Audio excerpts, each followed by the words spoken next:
Greetings, gamers, and welcome back for another episode of the G3 Podcast. Welcome to gaming's greatest generation podcast, where we discuss the news, reviews, and culture surrounding video games. Please consider following, liking, subscribing, and more so we can level up the show just a little bit more. We're here for episode 74 on January 28th, recording not really live and direct, but as close as we can get to live and direct for right now. As you can see, we've gone ahead and we've kind of changed up the layout a little bit. Yours truly,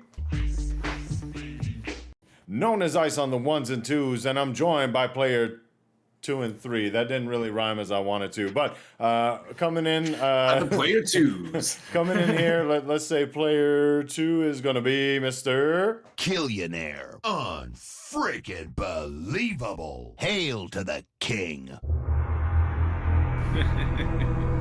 Yeah. I like being player 1, but Snipe 90. What's going on, brother? what up, man? Maybe not number one on the list, but number one in our hearts, bud. And coming in rounding out the pack, player 3 is, of course, none other than Mr. MowThemDown. What's going on, sir? What's up, everybody? Happy to be here. Glad we got Mark back in for this one. Yeah, we're doing it. We got the whole crew here. And so it's going to be, it's going to be an interesting show. We have admittedly missed out on a little bit of news over the past week, so we're going to kind of cover that in brief. And then, spoiler alert, a big chunk of this episode is going to be talking about the Xbox Developer Direct and what we kind of thought about that show and the aftermath. So that being said, let's roll right into it. So one of the big pieces that we alluded to and briefly talked about on the last episode was the delay of Skull and Bones yet again. So a lot of folks have reported our piece is coming out of The Verge here. Our reference, rather, is coming out of The Verge.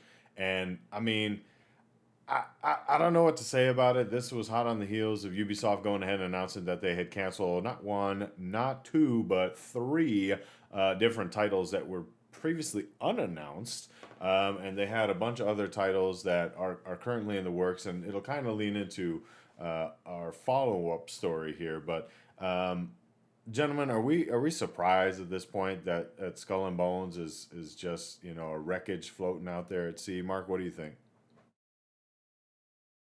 You guys, but I'm happy to see it die. It's pretty savage. Elaborate, if you would, sir. Just for the fact of every year we're like getting new clippets of old clippets of gameplay, and it's like, oh yeah, this year's gonna be our year, and then it's not. And then Ubisoft is to me personally, is on a downward spiral as is. So, yeah, just cut it off at the heel and let it bleed out. All right, savage approach from the Headshot King himself. So, Mr. MowThemDown, what do you think? Do you have the same type of savage appeal for Skull and Bones to meet its demise? Yeah, man, I don't even know how to follow that. No, I mean, I never had real big high hopes for this game. I always kind of anticipated a disaster. At this point, yeah, I'd be really surprised if they ever end up releasing it, but they may, who knows? Could be their anthem. Beyond that, I really don't know. I'd love to, I guess, see them be successful in getting this thing out and having it be a good product, but it doesn't really seem very likely at this point. Yeah, no. I'm trying to save the rest for the next one or whatever. But yeah, no, I mean, good luck, but it seems like it's too far gone at this point.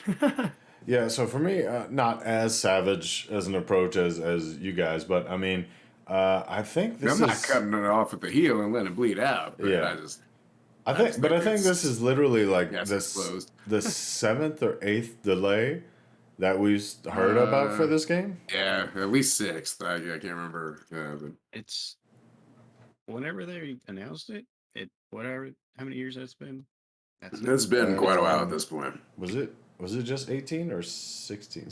16 and 18 is in my head, but I mean, regardless, I don't remember, but it's been it was pretty unfortunate because they announced it, and after they announced it, if I remember the order of events here, after they announced it, Sea of Thieves came out, and people were like, "Wow, what is this?" And Sea of Thieves now is in a much more playable state than it was when it initially launched, and it was kind of in like a pseudo game preview, and then there hasn't really been another like pirate game to that level as far as user reviews and consistent monthly users, if you will, I guess, right? So it's kind of hard to gauge, but anything that I've seen too, as far as like alpha and beta views of Skull and Bones, I'm still trying to figure out for myself like where is this coming from? Or not even so much where's it coming from, but who is this meant to appeal to? Because the audience is kind of is it designed as a RTS? Is it designed for the action adventure? Like they went ahead and initially conceived it after the success of Assassin's Creed 4 Black Flag, and it's really disparaging because out of Ubisoft, a company that's got love it or hate it, a lot of acclaim with the Assassin's Creed franchise. They got a lot of acclaim right now with the Mario and Rabbids, expansion of the Mario world, if you will. They came up with Prince of Persia, in game format. So they have a lot of great hits, in their library. And this one, I just don't know. And I feel, again, I would love to say I'm all about it, but as a fan of Ubisoft over the years, like I really just don't know. And I think same thing with the XD game that they were developing, right? That was like this weird crossover of Splinter Cell and Ghost Recon and whatnot. I feel like right now Ubisoft's just chasing trends. Like they're trying to like be the master, what is it, jack of all trades, master of none kind of deal. But in the pursuit of that, they're also losing their own, at least in this IP, they're losing their sense of identity of what they're trying to go for, and who they're appealing to on top of that. So, I mean, it is what it is. It's unfortunate. Hopefully it won't see a full cancellation, but that's as far as we know about this game is it's not going to see the light of day probably this year. I think, yeah, a lot of even The Verge is going ahead and pointing out that this thing probably, based on the fiscal talking points of when Ubisoft is expecting to push it, it won't be coming out until 2024 at a minimum, which leads into minimum, right? Yeah. Yeah. Well, that and like they still expect people to pay full price for this thing. That's another thing that's Yeah. going to hurt them, with that. And I'm sure that's probably part of the reason why they're struggling now because, like, how do you compete against the Game Pass offering on, a Sea of Thieves there? Yeah. Well, and that's Plus, funny to they're me. still going to monetize it. So it's like, That's they're another thing probably too. struggling. That's another thing too, right? That wasn't in our lineup for the show, but they recently went ahead and they came full circle on what they had talked about. I want to say it was early last year about going ahead and Beyond adding. Good and Evil too. Yeah, that dude.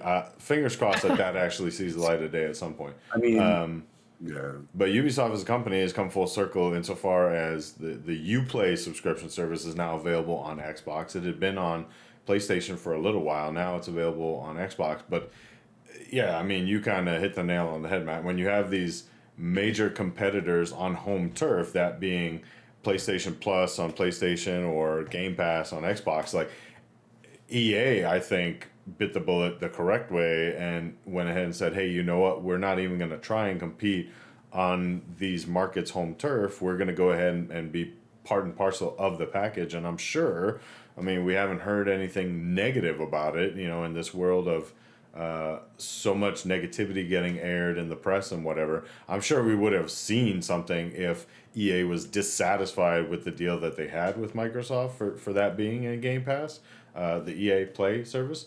But that's what I'm waiting for at this point. I'm like, Ubisoft, just, again, EA led the way. They've shown you that it's not super detrimental to the company. Jump in, and at least you can go ahead and make a little bit of money back in some way from the player base that you haven't attracted by having that service available as part of the subscription. on both platforms respectively. That like right now, I'm not gonna lie, PlayStation is my Ubisoft home console, if you will, because they have that rolled into the PlayStation Plus service. So like all the Assassin's Creed games, even including Valhalla, I'm able to play those on PlayStation right now. But regardless, clearly they don't want to go down that road just yet. And that leads us into our Sepic. I mean, they do have other games on Game Pass, but yeah, no, they have other stuff, but it's like piecemeal, if you will, right? So they got right. Six what's Siege, I can't think of it. What's the Zelda like? I can't think of it right now. Tunic or whatever. No, that's not not Ubisoft. Yeah. What are you talking about, Zelda? The one that's like the dungeon crawler and you battle. Oh my god, why can't I think of it right now? You're gonna make me boot up the Ubisoft Uplay thing right now. Oh my god, it's on Game Pass right now. You guys are making me feel like crap that I don't friggin' have this title off the top of my head. What's the name of it? Dude, just show me. Don't make me verify my age right now. We're trying to record a show. Oh my goodness. Regardless, you are only 19. Yeah. Yeah, they have all these good titles. Oh my god, why isn't in your Immortals Phoenix Rising? Jesus, there you go. Oh, right. Yeah, I love how you guys did You not threw me off with the. Sorry, yeah, the Zelda like. I mean, most comparable kind of is the most. Name me another game that's most comparable to that to Phoenix Rising. I mean, Zelda. Assassin's Cool. Creed Thanks. Odyssey. No. What? Anyways. But the case in point is they are doing that, but it's more of like a piecemeal deal rather than, hey, here's the whole service, right? And that's my point. And maybe they don't want to go ahead and have the whole Uplay service in there because, finally, leading into our second story that we unfortunately missed in the last week or two, apparently the word had surfaced, and we're getting this one out of VGC, Video Game Chronicles, that Yves Guillemot, the CEO of Ubisoft, supposedly, although I believe there's actually evidence out there, sent a letter to employees basically in light of when all the cancellations were announced, went ahead and said, it's on you now. The future success of this company rests with you, which like begs the question of like, doesn't the success of a company always rest in the hands of the employees? But it almost brought about an air of desperation.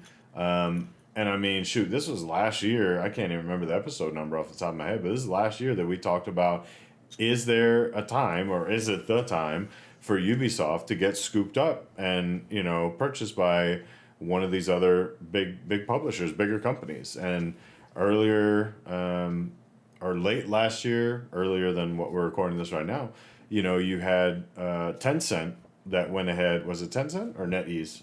Tencent, I believe, that went ahead and made a major financial contribution to Ubisoft. But they were very quick to go ahead and say this is not a takeover like what they had to deal with Vivendi back in the day.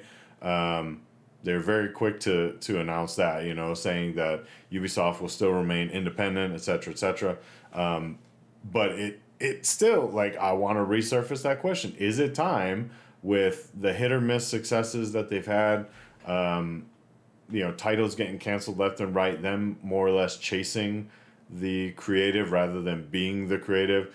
Mr. Stipe 90, do you think it's time for Ubisoft to actually consider being acquired by somebody? It was just goes back to the Skull and Bones discussion. Kind of hit on it a little bit, but yeah, I think it'd be in their best interest. Actually, I mean, you still get a little piece of the pie, and don't have to sweat bullets as much, I would imagine. But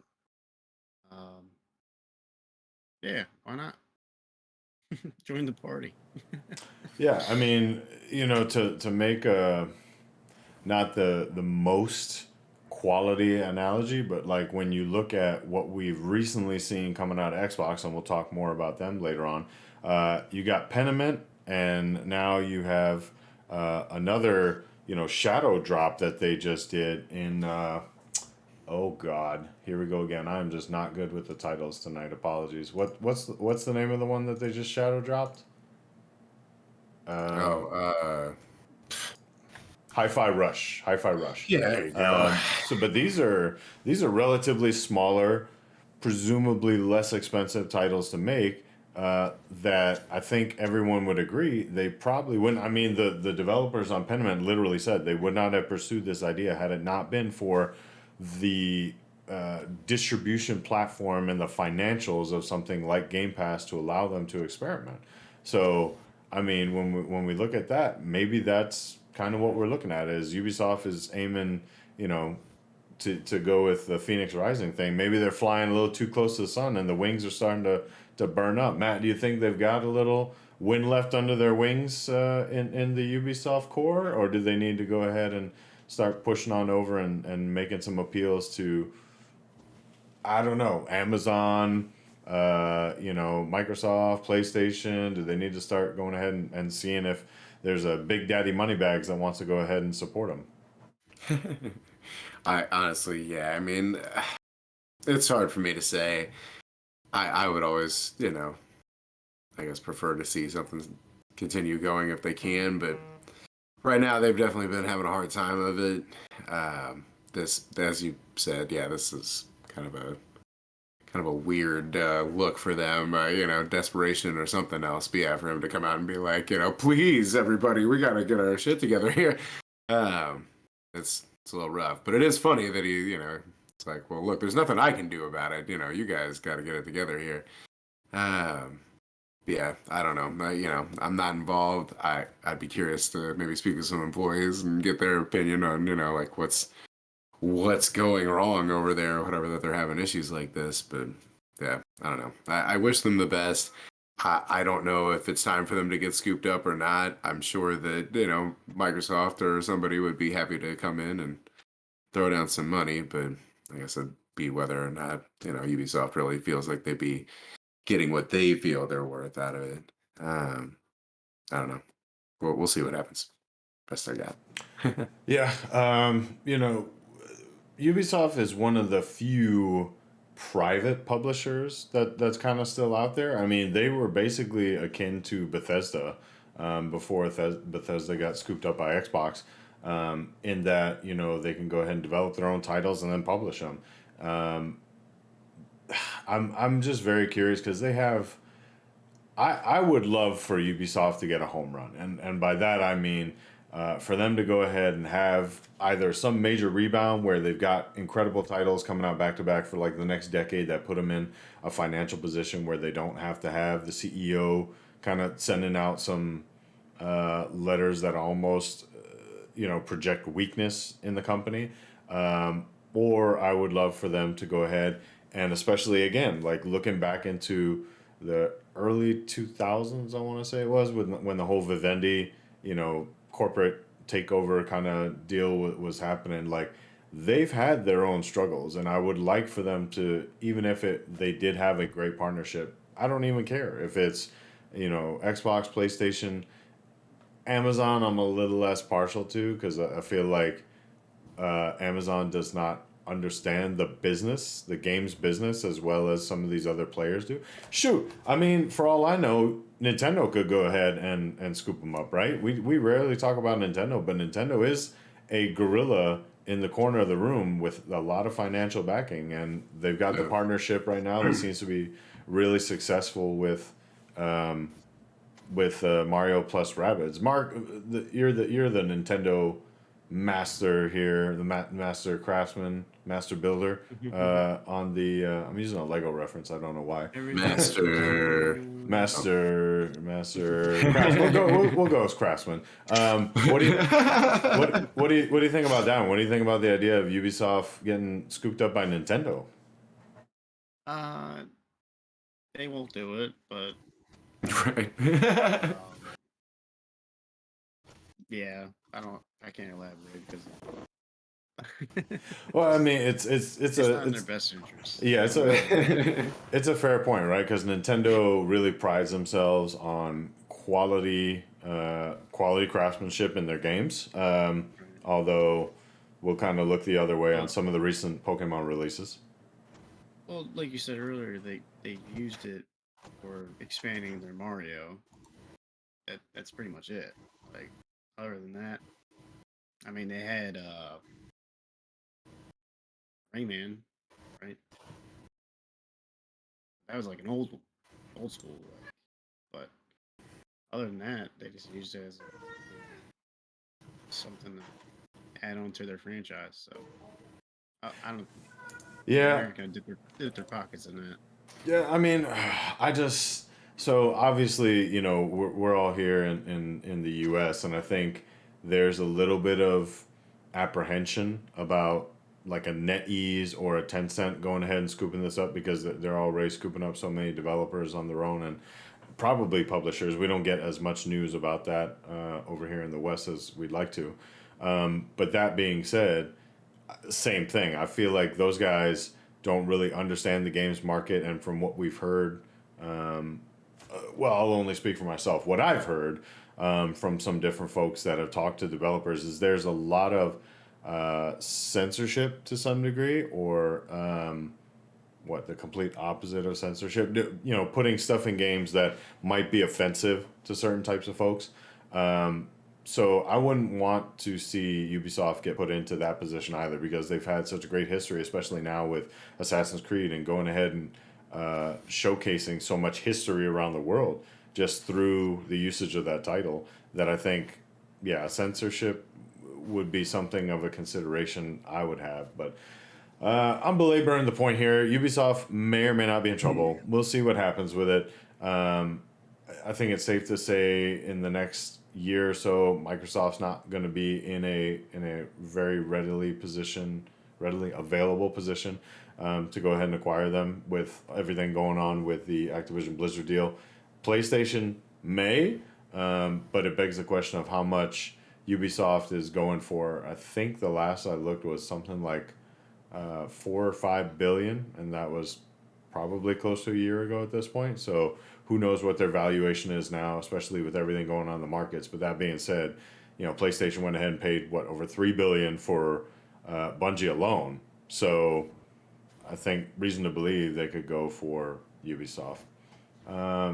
Moving right along, we talk about a lot with different devs, different studios, and so aside from me being what some might think was short with Mr. MowThemDown last week regarding some of the employment struggles that Microsoft, among other major companies, are going through. Everyone here at the show does feel for the folks that are struggling with the employment stuff, and particularly now there's a lot of question with regards to 343 in particular. So the Halo developer apparently fell under the hammer when it came to some of these 10,000 Microsoft employee layoffs. And it begs the question of what is going on with that studio. We have seen that Joseph Staten, who was basically one of the guys who went ahead and created Halo to begin with. He's written many of the story, including books. He has migrated. He came back and kind of took over the lead of Halo Infinite, bringing it across the finish line insofar as the single player campaign and a little bit of the multiplayer. He has now receded back into the darkness that is Microsoft or Xbox Games Publishing. So he doesn't have a first part or a hand in the matter anymore with 343 and future Halo development. We've heard rumor circling around that there are other studios. Of course, I can't think of the friggin' name right now. I'm really bad with the names tonight. Apologies. But we've heard rumor of another studio that may be working on some type of multiplayer component, be it a battle royale or something else, as an expansion onto Halo Infinite. But there just seems to be a lot going on right now with 343 lost Bonnie Ross last year when she stepped down. Now you got Joseph Staten who stepped away. They had three people to go ahead and fill the role of creative leads in their respective departments at 343. But it's I think it's safe to say it's a shadow of its former self. And that being said, how well do we think there's been a lot of call on social media and in forums and whatnot that 343 should probably just step back and go ahead and let somebody else take the lead on Halo from now on, or at least for the near future. Matt, what do you think about that one? I mean, employee losses and the future of Halo. Well, yeah, I mean, I don't know, man. I've kind of felt that Halo was dead for a long time. That's been my personal take, kind of since the third one, frankly, which I know that's controversial, but uh, yeah, I probably just best to let that maybe lie for a little bit. Whether it's 343 who continues to, kind of keep the reins or they hand off the mantle. It doesn't make much difference to me. I'm not sure that anybody else would necessarily do better in trying to present or provide a solid Halo experience. I mean, you could hand it off to some Activision team if they scoop up Activision. Here you go, trade, or excuse me, Treyarch or Sledgehammer or something about somebody, whatever. Go ahead and you make Halo now. And it's like, all right, well now Halo just is Call of Duty, just with Halo, skin on it or whatever. That's not really what I'm looking for. So yeah, I don't know. Whatever they do, I hope they just take the time to do it properly. That's I guess the idea, and that's supposed to be the whole benefit, right, of being under the Microsoft umbrella is you have the time and the resources, right, supposedly to make sure that you put out a quality product or whatever. See, I don't know, man. The whole thing, and that's kind of what I was saying last time. I kind of just let you go, but the concern, I mean, although yeah, I have, like sympathy for the people that are affected, but the concern even from a business perspective would be okay. So yes, it is pretty standard that you're going to trim the fat, once it's no longer necessary, right? So we're getting through this time where more people were at home, and there was a greater demand for the various services that they've got under offer. Now that that is kind of declining as people are getting back out into the wilds,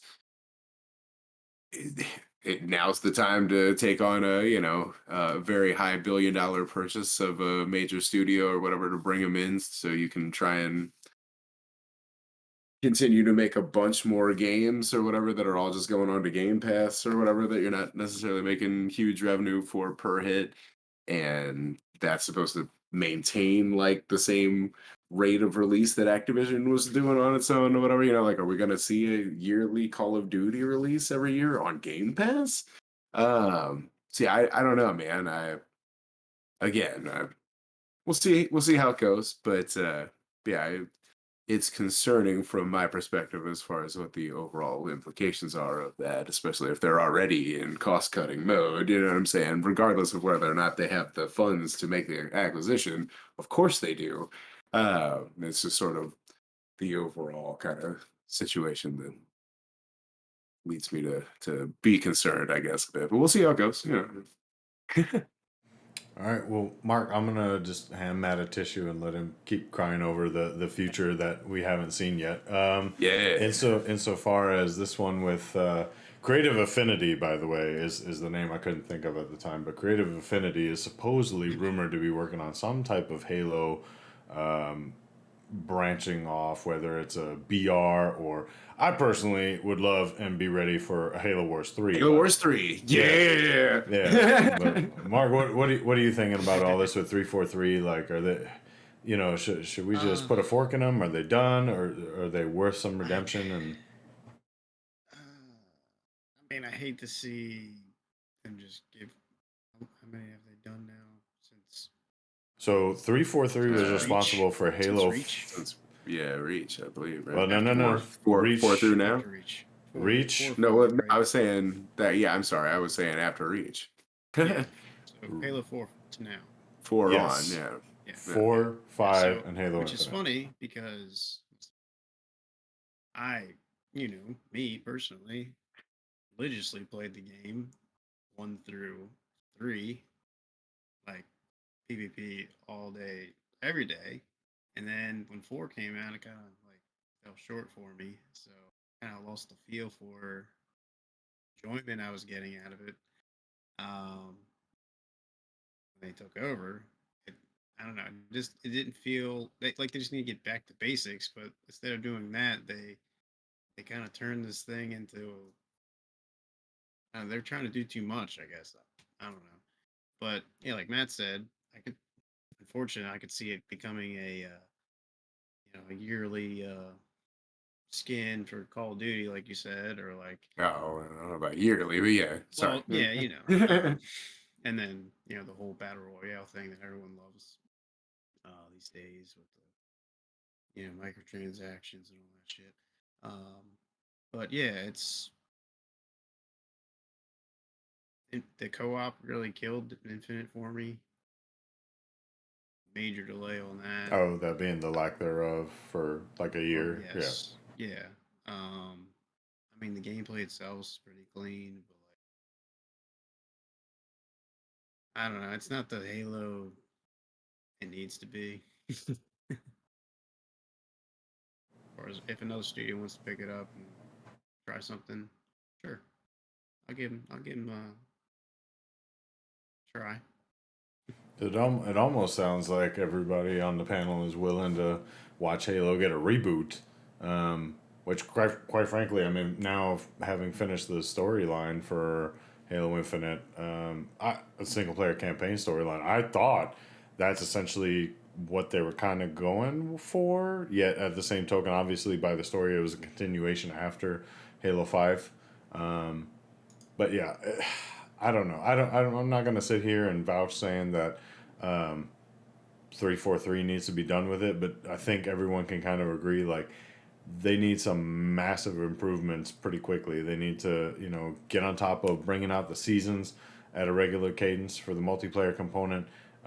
They definitely left things on something of a cliffhanger on the single player campaign. So I know I would love to get back into there and see what's next for the Master Chief and Zeta Halo, but we'll see. We'll see what happens coming up in the near future. But luckily for us, there's not too much that we have to depend on Halo because there's of course other things to play regardless of platform.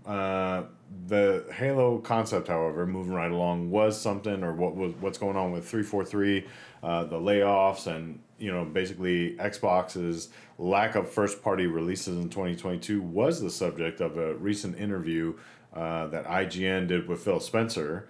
So I managed to watch that one the other night, and it was interesting because I felt to some degree that for the first time in quite some time, I felt like Phil was kind of on the back step, right? He was going ahead and trying to defend Xbox. He said that Xbox did not have, admittedly, a lot of first party content that was coming out and available in 2022. And 2023 was kind of their opportunity of something of a redemption path. And it was interesting because when questions came up about 343, he said they're still dedicated 343. He dodged the question, if I recall, on whether or not Halo should maybe either temporarily or permanently be handled by another party, another developer. So he kind of dodged that one. But he was very, very confident in talking about the first party lineup coming in 2023, which we're going to talk about some of here in a moment. And he was also pretty confident when asked about the Activision Blizzard acquisition, which we're going to try for a while and refrain from a lot of the drama reporting on what's going on with that because there's just a lot of stuff that happens almost daily with that. However, Phil did sound pretty confident where he said, if you asked him last year, he'd say, we're pretty confident, to where asked during this interview, he said, as far as he's concerned, he's very confident that the deal is going to close, which, hopefully is a good thing for Xbox gamers everywhere, that they can look forward to some of those titles coming either for purchase or coming into Game Pass if you happen to be a subscriber. But moving right along, because I know nobody really wants to talk about interviews, let's talk about the thing that everybody was excited for, and that was the previously announced that we neglected to mention and remind everybody was going to be coming up, was the was the Xbox Developer Direct. So this was Xbox finally getting out there, going ahead and taking 2023 by the horns. It was about a 45-minute presentation that they showcased what they had announced was going to be 4, but then they upped the ante and showcased 5 different games. One of which, Hi-Fi Rush, which we mentioned before, was the shadow drop that they showcased and said was available today. So today being when they actually put this on, which was, what did we say that was, the 26th? So just a couple days ago. And so I, for one, have not got to play Hi-Fi Rush yet. That being said, they went ahead and talked about Hi-Fi Rush, Minecraft Legends, Redfall, Forza Motorsport, and Elder Scrolls Online's new DLC content titled Necrom. So let's go. I have a feeling we're gonna have a somewhat little to talk about. You know what? Better yet. Let's talk about in order of these things being released, right? So Hi-Fi Rush, again, shadow dropped immediately. It's available right now, so we can say that coming out of oh gosh, Tango GameWorks, is Xbox's first party release for January of 2023. What are we thinking about Hi-Fi Rush, Matt? Have you saw the video? Did you get to go ahead and play it at all? I don't know that you would like it. You know what I mean? Got to fight against the corporate overlords, but I haven't had a chance to check it out yet and play it. I'll probably do that at some point here soon, but it looked interesting. The graphical styling is, I don't know how well I'll be able to keep up with that throughout the runtime, depending on how long it is, but we'll see. I don't know. It looked kind of neat, so I'll check it out. That low cost of included with the subscription. So Yeah, I mean, I myself, I haven't played a rhythm action game before, but I figured that would kind of be yeah, like right up your alley. it's. I mean, I don't know that I've ever played a rhythm action game before either. Uh, I guess depending on how you would define that, but certainly not to this degree. So yeah, I've certainly played action games and I've played rhythm games. Yeah, but yeah, it looks interesting. I mean, definitely gonna check it out. No, Mr. Snipe 90, what about you, sir? What did you think about Hi-Fi Rush? Have you gotten your hands on it yet?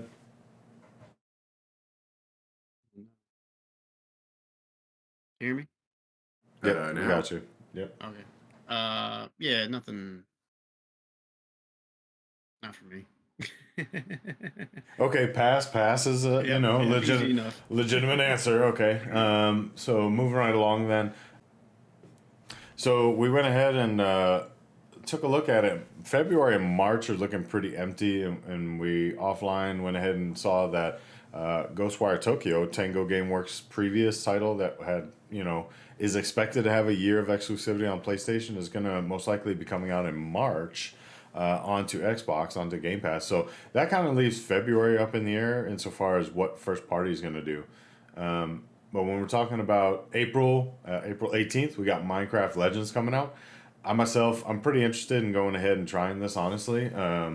Looking at how it's like Minecraft world, but it's real-time strategy, and there's PvP and a little bit of PvE element. So it looks like it could be kind of fun. I already wanted to go ahead and dip into Minecraft Dungeons. That's in the backlog right now. But so this seems like it could be something fun. Mark, what are you thinking? Minecraft Legends? You seem like a big Minecrafty kind of guy. Is this something that you're gonna want to pick up? crafter. He is the master Master crafter. Crafter, yeah. I played a decent amount of the dungeons. I enjoyed that. I think did you play with Matt? Did you play that at all? I was actually gonna say I forgot that Leo, I guess, never joined us on that, but Yeah. yeah, we definitely played some of that. I thought that Um, was pretty good. yeah. So So we got to I that last boss or whatever, and then it's like, it's impossible to kill. Yeah. I don't know how they expect yeah, others it's to like, yeah, the play that difficulty. game. It's like, duh.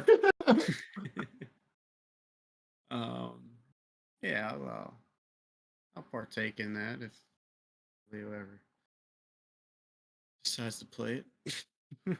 Listen, as soon as I finish Horizon Zero Dawn, then I'll probably go ahead and play some of that. I'm still, I gotta finish my backlog beatdown. Matt, what are you thinking? Minecraft Legends, yay, nay? What are we feeling? Yeah, I mean, I expect we'll all probably be checking that out at some point here. Similarly to Mark, yeah, I enjoyed the little bit that I got out of Dungeons. There's really no risk inherent to checking it out. So yeah, I thought it looked like it might be interesting. We'll see. All right, cool. So interesting as is. So we'll set some kind of play date up for that. That sounded more juvenile than I meant for it to be. Game date, something like that. Anywho, moving right along in May. What's that? 2 weeks ish after Minecraft Legends, we won't have to wait much longer to sink our teeth into Redfall. So that very much anticipated. It's one of, I would say, the most anticipated games that everyone is kind of expecting out of Xbox this year is going to be coming out on May 2nd. So we've got vampire hunting, we've got a little bit of loot and grind, we've got a story element to it as well as a multiplayer contingent. So what are we thinking, Matt? Is this Redfall looking like something of interest that we'll have to, set up a play sesh for? Yeah, I mean, assuredly, I'm still I've still got some reservations to it, but yeah, I mean, we're definitely going to check that out, of course. Yeah, looking forward to at least giving it its due, a fair shot there, seeing what's what. Yeah, I'm very interested because the fact that they went ahead and said that you can go ahead, they've identified either in this showcase or previously that you can go ahead and go through. There's a single player campaign, but you can also do the co op. But it works. It sounds almost almost like State of Decay, right? Where you I can was go gonna say, ahead I'm and you pretty sure can. it's like drop in, drop out. Yeah, Yeah, it's drop in, drop out, but you don't necessarily get the progression, or at least they did not talk about that during this developer yeah, direct, which I think a lot of people that was like the number one question is yeah. do I go ahead and actually get to maintain some of this progress? As for I me, go ahead. Oh, sorry. I was gonna say. I mean, I think.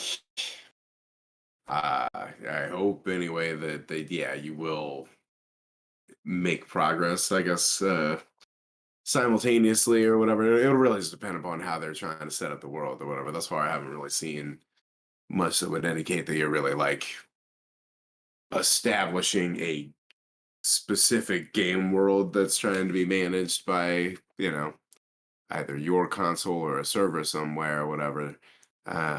So if it's just you know completing missions together or whatever, I would think that should function as everybody would expect. Yeah, if there's some sort of like persistent world element, probably not. But I haven't seen anything, I guess, for that yet. Correct me if I'm wrong. Yeah, I mean, not to my knowledge, and here you're talking about in the multiplayer. I thought it was kind of weird that everybody is not going to be restricted to, if I pick character A, you guys could also pick character A. It's not going to limit it in that regard where it's like only one person in your party can play a specific character. So I'm interested to see like how what some people are in the community are going to do out there, and if they're going to inevitably almost break the game because now instead of going ahead and having cooperative, play on each other with the powers and everything, you're just doubling, tripling up on specific powers and going ahead and inevitably going to do things that the developers maybe did not intend on happening. Mark, what do we think here? Is Redfall gonna be something that players are willing to go ahead and get a little loot and grind going on? Is this something that you want to sink your teeth into? I Oh. see what you did there. Yeah, nothing like a new grind, you know. Yeah, it looks interesting. I mean, like Matt said, not losing anything, so part of the old subscription. But as far as the characters, I feel like one would need different characters in this type of game. I feel like they're pretty abilities are kind of play on each other. So, um, Yeah, yeah, you know. I will Yeah, you say, can. I will say I was pretty excited, because previously they didn't show much. They showed bits and pieces of the game, but it was more like teaser than anything else. But I will Yeah, say I did not watch the developer direct live. I went ahead and I watched it after the fact, and when watching it after the fact, I was able to see the 4K footage that they had for the game, and it looked sweet. It looked pretty sweet. I think they definitely have built out a really good town there. In where is it, Massachusetts, Redfall, yeah, Massachusetts, and I think it'll definitely be almost like a character unto itself, which I think that there may be some story there. So me being a big story guy, I think I'll definitely like to check it out and see what it's kind of got in store for everybody. yeah, Yeah, I think yeah. It was it's got potential. You know what I mean? yeah, Yeah. I wasn't big on the State of Decay style, but I think this is steered away from that a little bit, so I might be able to get into it a little more. It'll definitely be a little more, I guess, engaging or whatever for what kind of experience you're typically seeking. You know what I mean? Like that game has shooting elements or whatever, but it's not as hardcore about a shooter kind of experience. But yeah, Redfall looks like it should satisfy your itch a little bit, in a greater capacity. But yeah, if I could just touch on the character thing, I guess, yeah, I do agree it is a little strange because you would think that if the individual characters have their respective, abilities and stuff, that yes, the balancing and what the ideal would be to have everybody fulfilling their individual roles or whatever and maximizing the efficiency of the team. But if they're not going to force that, I mean, it could either just be at your own risk, if you guys want to try something different, in which case, hey, at least they offer you the option. Or it could be, well, maybe that part doesn't even matter as much. So it's kind of like, well, we're not going to like force you guys to do this if you're not even going to be using your abilities anyway, kind of a thing. I don't know. Yeah, I Yeah, mean so they've see what talked the impact of about that is. But they talked about getting a boost, when because of the character dialogue, because the different characters kind of talking to each other, it goes ahead and creates yeah, something of a boost effect when it comes to using their powers. So I imagine it's probably more on the hey, don't you want to do this as opposed to just messing around here and abusing and using the same character. But yeah, I think they did a good job.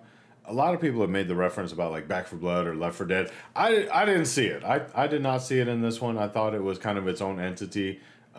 Maybe faintly, there were some callbacks to some of those previous ones. But nevertheless, it's nice to go ahead and get kind of a new gen Vampire Hunter, and so looking forward to that one. But if running and gunning is not your neck of the woods or something that you're interested in, then maybe going ahead and hacking and slashing is with the Elder Scrolls Online Necrom. So it's going to be the newest addition to the Elder Scrolls Online universe that's coming out, and that's coming out in June. It looks pretty good. Did they? Yeah, June 20th. So it looks pretty good. They said that there's a lot more of the world that's going to be shown here. They're showing a realm that has not been seen since Morrowind. Excuse me, I got them seasonal allergies coming. They're talking about you haven't seen this area of the world since Morrowind, and it just expands ever more on what already exists as a very vibrant live ecosystem in Elder Scrolls Online. I was definitely interested most of all, and that this could be a good or a bad thing for me, but I was interested most of all at the end of the presentation that they mentioned for a limited time all previous ESO DLC was going to be available to engage in for free. Normally these packs are like anywhere from $25 and up, depending on which version you get, but I'm a big Elder Scrolls fan. I think that the world has a lot of rich lore, and getting into it is one of those games that I have been terrified of diving into, kind of like The Witcher 3, because I know that I'm just going to spend hundreds and hundreds of hours in there, and it would be very difficult to try and manage life and still somehow manage to get all those hundreds of hours in there. Mark, I can't recall whether or not you're kind of a Elder Scrolls fan. What are you thinking about this one? Is this something that you're gonna manage to squeak some more time away at the console or PC to explore Necrom? Can't say that I'll be diving into that one as much. I got He's like pass light. yeah.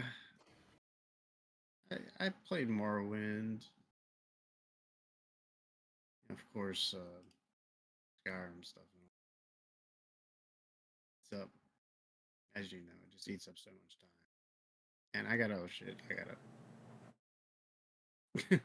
Yeah, if I know Mark, I would also say just kind of piling on there aside from the time requirement that these games can be a little slow at times, and that ain't Snipe 90's speed.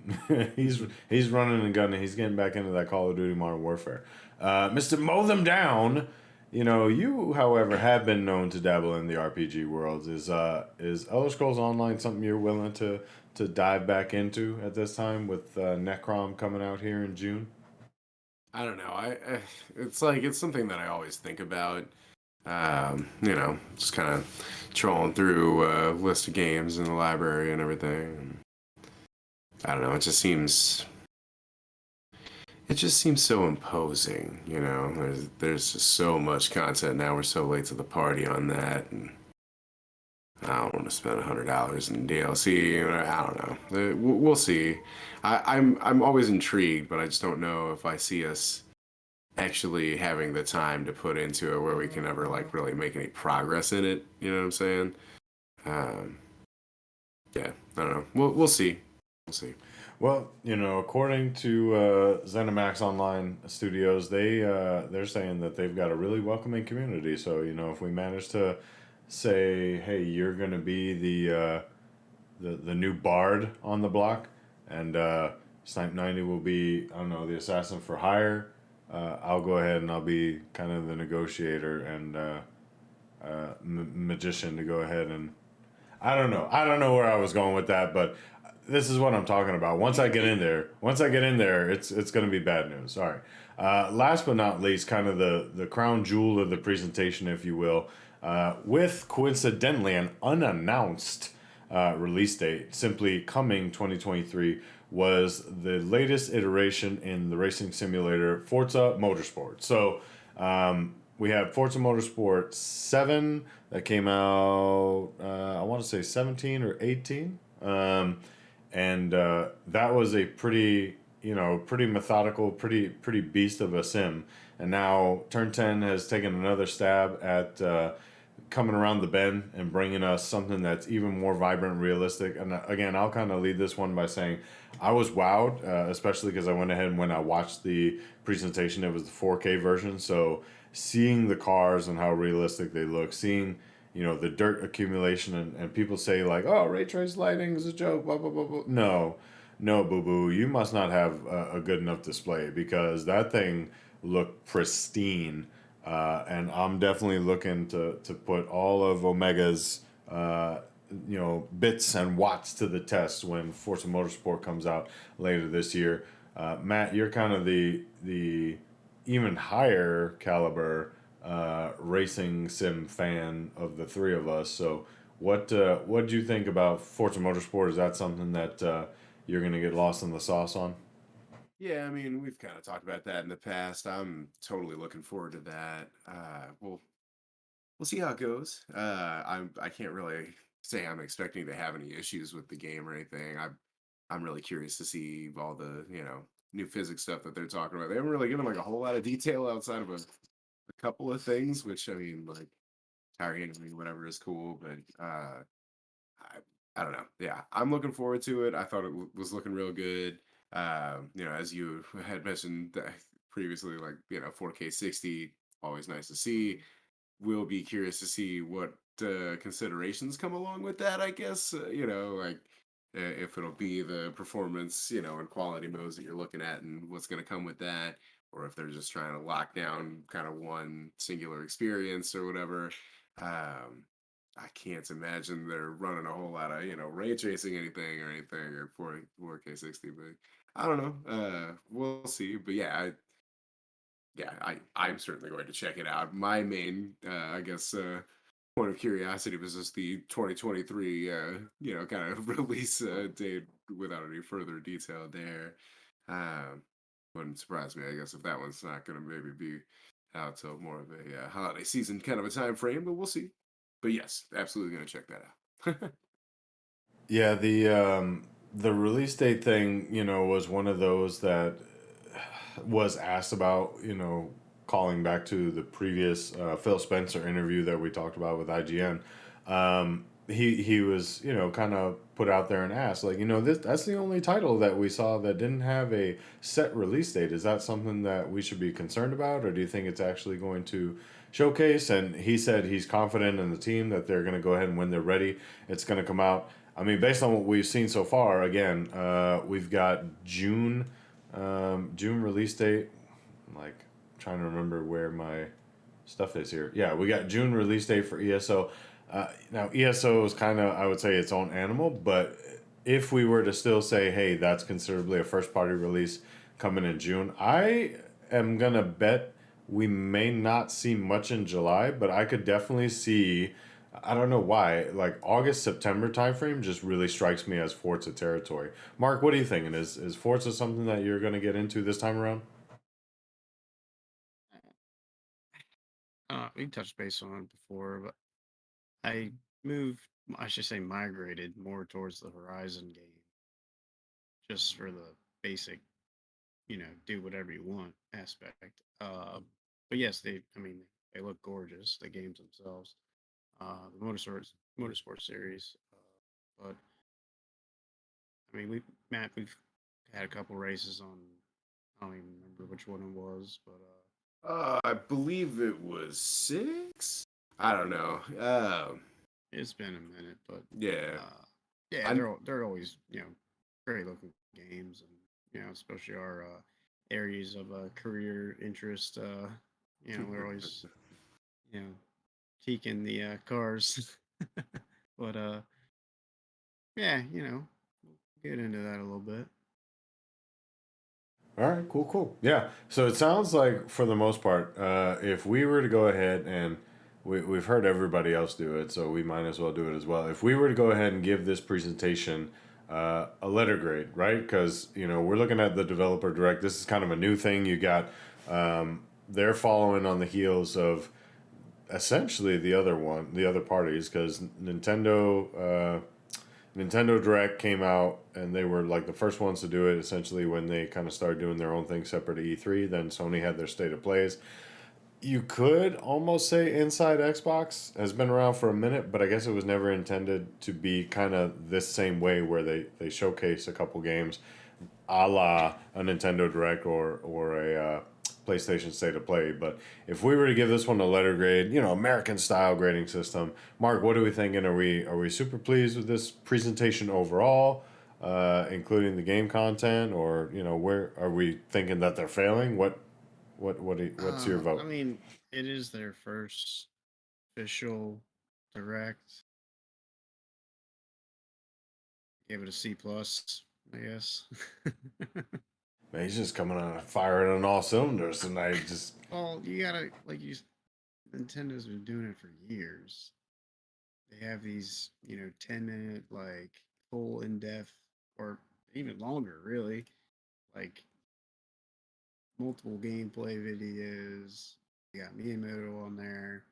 They got all these presentations, and then Xbox comes out with a 3 game direct, or whatever it is, 4 game direct, little snippets, not much information. Here's some product. Shove it down your throat. so let me put it in a different way. You said C plus. What would they need to do to get you to move that marker to an A? They need to elaborate more on like future. Like, this is future, but like it's like this month future. You know what I mean? Like, they need to what's coming out, a year from now or something, or this is in the works, or even potentially even on some hardware stuff. So it, Okay, they so this it's this this thing where they adopted, where they're talking about next 12 months, like they kind of did at the well, I guess that was at E3, right? Where they said, "Hey, next 12 months." So presumably, all the things that we saw then, we were going to see by. So you're not a fan of that, is what I'm hearing. You want to be able to see stuff that's in the works further down the line. correct. Yeah, Okay, like okay. actual physically see workings of X, Y, and Z. Okay. Yeah, I mean, I can see the catch 22 to that as well, right? We went ahead and we saw earlier, or in, what was it, third, fourth quarter of 2022, where some leak footage got out there of GTA 6, and it was like super early stuff. Thankfully, I haven't seen it yet, but what happened? That made it out, and people were like, oh, this is trash, blah, blah, blah, blah, blah. Well, yeah, because you're making a multi-million-dollar game that takes years and years to make, and you're not seeing a finalized product.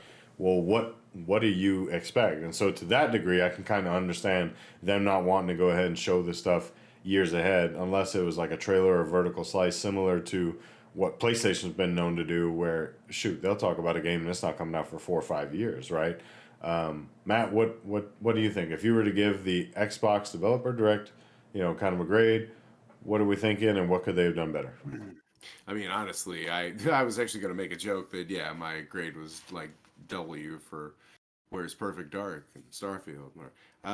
No, I thought that the presentation was fine. I didn't really have a problem with anything that they presented, so to speak. But yeah, it is more of the okay. Well, this is at least what's on the horizon. I actually kind of like that approach. Like if this is going to be the new regular thing where they're just going to kind of check in every so often, if they're like, if we're going to do like some quarterly updates of like, hey, here's what we got going on, that could be cool.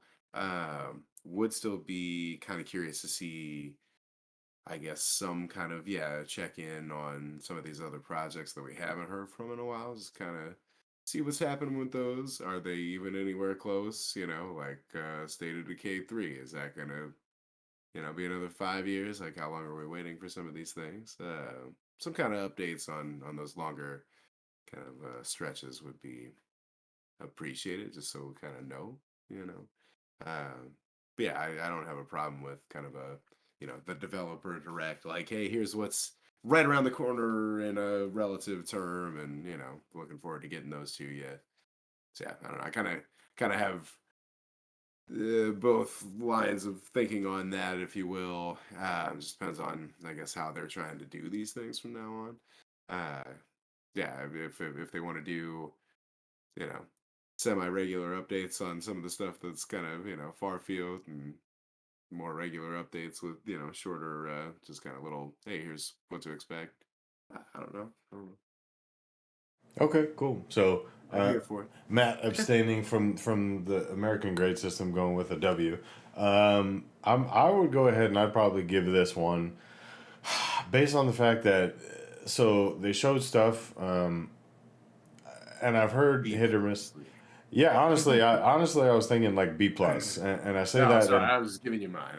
oh, you want a B plus? I'm Okay, not cool. having a grade. Yeah, I was gonna give them a B plus because I think they're going ahead and showing us stuff. While we know those other titles are coming, I don't want to see them, and I don't want the teams to struggle to put something together if they're not ready to showcase it. That being said, these things, we've been dying to know what some of these release dates are, and mind you.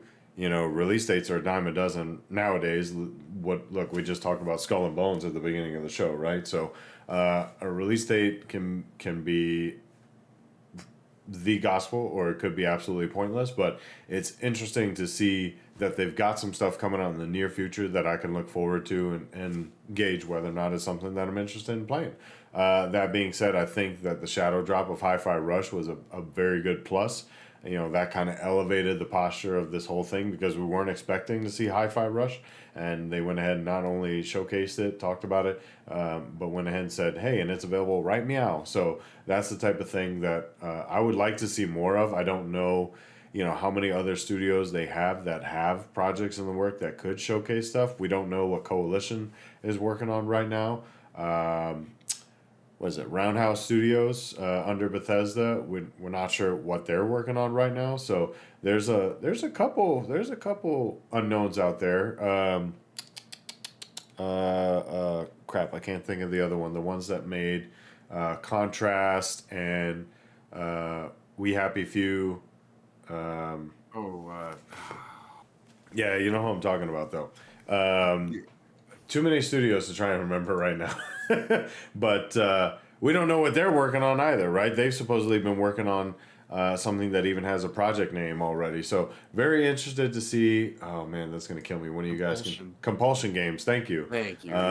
So yeah, My they're brain kept working. going to Irrational, and I'm like, no, So that's not it. But and go figure. Hearing the studio name reminds me. So if memory serves, Compulsion is working on Project Midnight, which is supposed to be something kind of fear based and whatnot. So I think it'd be really great if they could come out with like a horror game or something later this year. But I'm comfortable and happy knowing that Werewolf Hunter. No. yeah, we have the vampires. Let's do werewolves now, guys. But yeah, seeing what's coming in the near future rather than that for me personally, in contrast to, and I'm not trying to say that's exactly what Mark was going for, but that was one thing that would drive me absolutely insane with the PlayStation State of Plays. It's like, hey, we're working on this thing and you'll see it 5 years from now. And it was like, are you kidding me? What can I play right now? Right. So I think there is that sweet spot in there. And if we see more of these developer directs coming out, which they've already talked about, they're going to have another one for Starfield. I would like to think that they're not going to have one specific to Starfield, that they'll kind of do this where they showcase at least a couple other games. Nevertheless, I think that would be really good. So yeah, I'm sitting at a pretty solid B plus on that one. With that, thank you all for going through this whole gamut with us. But that brings us to our final segment that y'all know and love. It is Release Radar. All right, guys, so let's talk about it. As I totally was unprepared for the segment here. Cool. So Release Radar. We talked about a couple titles. This is actually going to be kind of a fun one. So I think we left it off at we left it off at either Hitman World of Assassination or the Dead Space remake, which I'm hearing a lot of great things about Dead Space remake. So that's really good especially based on. Oh man, now I'm gonna be such an ass. The studio that was initially charged with making Dead Space, EA went ahead and broke up the studio several years ago. But it's good nevertheless to see Dead Space getting its due and its shine. So what we've got coming out again, Dead Space remake just came out yesterday. Something else that just came out yesterday that we knew pretty solidly was coming, but did not know when. GoldenEye 007 for Xbox Series and Xbox One and Switch just came out yesterday. Power Wash Simulator comes out PS5, 4, and Switch January 30th. Trek to Yomi makes its way over onto Switch January 30th. Age of Empires 2 Definitive Edition on the Xbox Series, Xbox One on January 31st. Inculinati. So if you are not tracking this game, I would highly recommend taking a look at it. Coming out Xbox Series, Xbox One, and Switch, and PC January 31st. Season, A Letter to the Future. Coming out on PS5, 4, and PC January 31st. SpongeBob SquarePants, The Cosmic Shake on PS4, Xbox One, and Switch, and PC January 31st. Let's see, how far are we going to go here? Let's go a little bit more. In February, we got Chef Life, a restaurant simulator on PS5, 4, Xbox Series, Xbox One, Switch, and PC. So pretty much all the things on February 2nd. Deliver Us from Mars, PS5, 4, Xbox Series, Xbox One, and PC, February 2nd. Man, we got a lot of stuff coming out early February. Life is Strange 2 making its way over onto the Switch, February 2nd. Tales, The Backbone Preludes on PC, February 2nd as well. And The Pathless on Xbox Series, Xbox One, and Switch, February 2nd. So I believe that one was previously a PlayStation timed exclusive, now making its way over. So, Mark, what are we thinking? Are we excited about any of these? We had again, the Shadow Drop of Hi-Fi Rush. We got GoldenEye 007 just came out. Whole bunch of other things. What's on your list, man? I mean, GoldenEye. Who doesn't like GoldenEye? Sucks about the multiplayer, but still a great game. Other than that, February is pretty packed, so got a lot of stuff coming mid-month that I'm interested. Yeah, and this year's a lot different from last year as far as game releases. Oh yeah, a lot of good stuff. And of course, you can't forget your Psychonauts 2, beatdown challenge. Yeah, Because you are so engaged in that, I'm sure. I'm pretty much done with it, to be honest, but I probably got it like a couple He more didn't need the hours. challenge. Yeah, he didn't need the challenge. He just needed a weekend. Yeah. All right, cool. But Yep. yeah, What else? yeah, that's pretty much it. Yeah. All right, cool. Mr. Mow Them Down, Matt. What are we thinking? What titles stand out to you there? Well, I mean, yeah, I would have to, I guess, be the second voice of opinion on looking forward to going and getting in some GoldenEye, but I'm very sad I can't fight you fellas for some multiplayer. Beyond that, yeah, honestly, that Inkulinati game,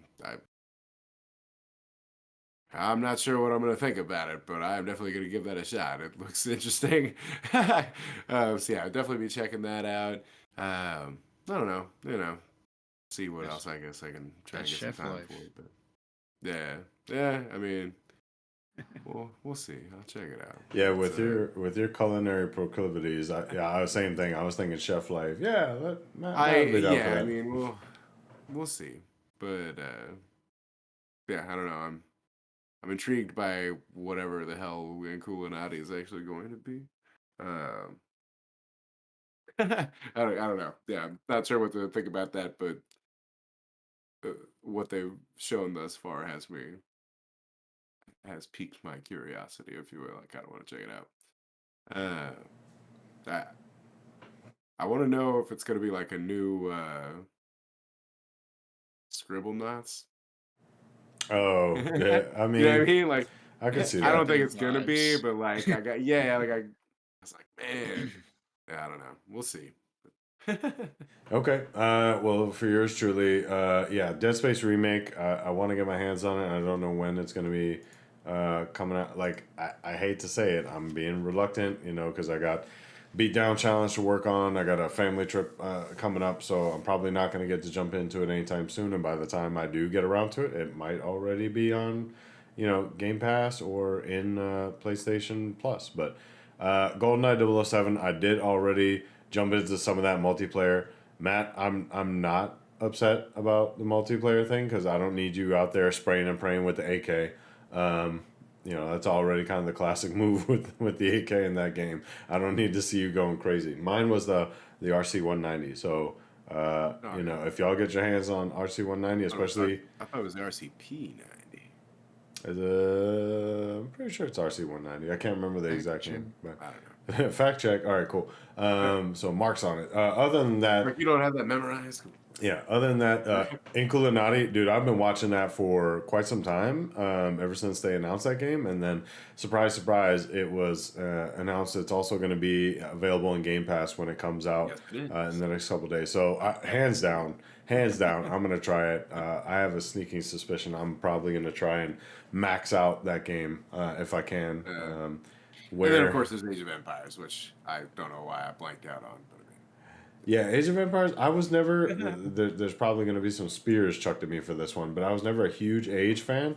Rise of I will Nations. say I'm a little concerned about the controller thing, but we'll see how it goes. Hey, but I mean, I could play it right here on PC too. So dealer's choice. Other than that, yeah, that's about all. We got some other.